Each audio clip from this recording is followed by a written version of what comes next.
Eu entrei na política para defender ideias, não para julgar pessoas ou suas condutas. Mas a Constituição Federal, a que jurei respeitar, me dá essa responsabilidade quando surge uma denúncia contra um presidente da República. Não estou aqui com prazer ou satisfação, mas estou aqui cumprindo a minha responsabilidade. Não estamos sequer discutindo se a presidente da República é honesta, mas sim se houve o crime de responsabilidade ou não. No Estado democrático de direito, quem ganha a eleição toma posse e assume o governo. Mas esse governante não tem o direito de fazer o que quiser. O nome do regime onde um governante pode fazer o que quiser é ditadura. Na democracia e no Estado democrático de direito, o governante tem obrigação de cumprir a legislação vigente do país. Se um presidente da República puder descumprir a lei maior do país, que é a Constituição Federal, como exigir que um cidadão comum tenha que cumprir as demais leis do país? O artigo 85, inciso 6º da Constituição, tipifica como crime de responsabilidade o descumprimento da lei orçamentária anual. O governo editou decretos de crédito suplementar sem conformidade com a meta fiscal vigente no momento da edição dos decretos. Meta essa constante da Lei de Diretrizes Orçamentárias de 2015. E tanto assim o fez que precisou alterar a meta no fim do ano por não ter alcançado ela durante o exercício fiscal. Não é sério um país que tem uma meta fiscal, uma lei para ser cumprida, e não sendo cumprida no fim do ano, simplesmente resolve mudar a lei para tentar legalizar o ato ilegal anterior. Isso não é sério. Isso não é coisa de país sério. O artigo 167 da Constituição Federal fala em prévia autorização legislativa. O artigo 167, inciso 5º da Constituição Federal é claro, e ele diz: são vedados a abertura de crédito suplementar ou especial sem prévia autorização legislativa e sem indicação dos recursos correspondentes. Prévia significa antes.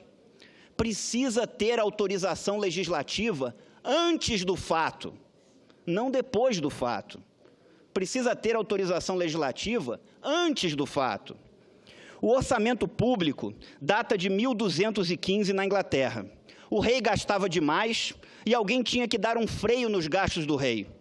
A partir da Magna Carta inglesa, o rei, para fazer qualquer gasto, passou a ter que pedir autorização ao parlamento. Tinha que ter a autorização prévia do Grande Conselho, que é o poder originário do parlamento inglês. No Brasil, 800 anos depois, a presidência da República simplesmente edita decretos de crédito suplementar sem autorização legislativa, o que fere a lei orçamentária e o que está tipificado na Constituição Federal, no seu artigo 85, inciso 6º, como crime de responsabilidade. A Lei de Diretrizes Orçamentárias estabeleceu como meta fiscal para o ano de 2015 um superávit de 55,3 bilhões de reais. Ao fim do ano, com o PLN 5, que alterava a meta fiscal e que eu votei contra, se passou de uma meta de superávit de 55,3 bilhões de reais para um déficit de 119,9 bilhões de reais. Uma diferença de 175 bilhões de reais do dinheiro do contribuinte brasileiro. E é esse contribuinte que o meu mandato aqui no Senado representa. É ele que eu represento aqui no Senado Federal. Esse é um dinheiro de todos nós. E como se não bastasse isso, o governo desrespeitou o artigo 36 da Lei de Responsabilidade Fiscal, que diz: é proibida a operação de crédito entre uma instituição financeira estatal e o ente da federação que a controle, na qualidade de beneficiário do empréstimo. Considero também uma grave transgressão o governo se beneficiar do fato de ser controlador dos bancos públicos oficiais para se autofinanciar, fazendo com que os correntistas dos bancos públicos, na verdade, bancassem o Plano Safra com seus recursos sem estarem sabendo, quando, na normalidade, essa despesa teria que ser paga e coberta imediatamente pelos recursos do Tesouro Nacional. Isso gerou uma maquiagem fiscal irresponsável e inadmissível. A Lei de Responsabilidade Fiscal é uma lei importante do país e precisa ser cumprida.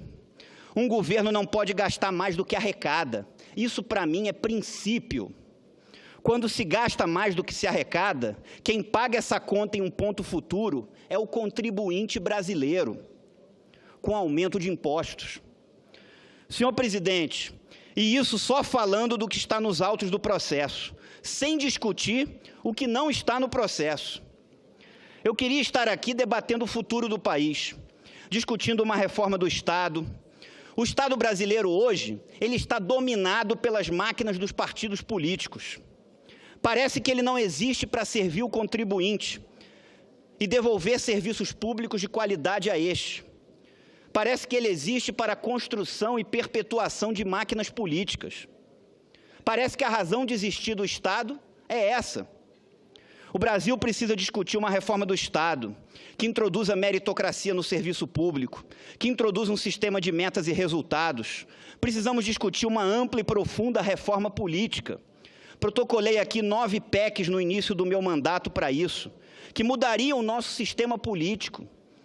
Precisamos discutir aqui uma reforma tributária que simplifique esse modelo e que reduza a abusiva carga tributária desse país, a maior dos BRICS, maior que a da Rússia, maior que a da Índia, maior que a da China, maior que a da África do Sul.